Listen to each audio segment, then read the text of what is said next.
Planned Parenthood, the nation's largest abortion business that performed over 327,000 abortions in 2012, continues their march towards performing abortions on Claiborne Avenue in New Orleans. On December 5, 2013, Planned Parenthood was issued a permit from the city of New Orleans to begin new construction of this abortion facility. In the process of applying for the permit, the New Orleans Permits Department requested some additional information regarding Planned Parenthood's permit application. One of the questions focused on the types of procedures which would be performed at their facility. Canzoneri & Associates, an electrical engineer consulting firm, writing on behalf of Planned Parenthood and John C. Williams Architects, stated, almost as an afterthought, that abortion will be performed in certain rooms of the facility. When giving more details on the procedure and its requirements, Mr. Canzoneri indicated that a vacuum pump system would be present. During a suction aspiration abortion, this vacuum system is used to dislodge and suck the unborn baby into a tube, either whole or in pieces.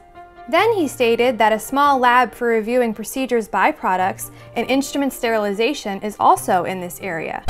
Wait, procedure byproducts? What's that? As we learned from Abby Johnson, former director of a Planned Parenthood abortion facility, following each abortion, a staff member must review the contents of the vacuum to ensure that all body parts were successfully removed.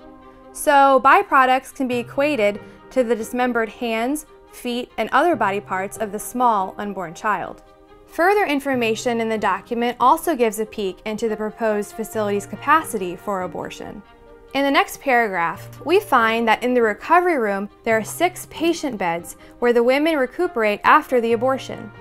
Abby Johnson, after reviewing this, estimated this facility could perform up to 30 abortions a day. So let's say conservatively that Planned Parenthood will perform abortion 2 days a week at this new facility, adding up to 60 abortions a week. If we assume that they will be open, say, 48 weeks out of the year, that would mean in a year's time, this facility could perform 2,880 abortions. Let's don't forget, Planned Parenthood sells abortion. So let's do the math. How much money are we talking about? If an abortion costs an average of $450, this means that Planned Parenthood will bring in an estimated $1,296,000 in abortion income at this facility alone. And remember, this is a conservative estimate. As we continue, we see that the procedure section of this document ends with mention that all biohazard materials will be stored in appropriate containers, and the containers will be stored in the biohazard room for pickup.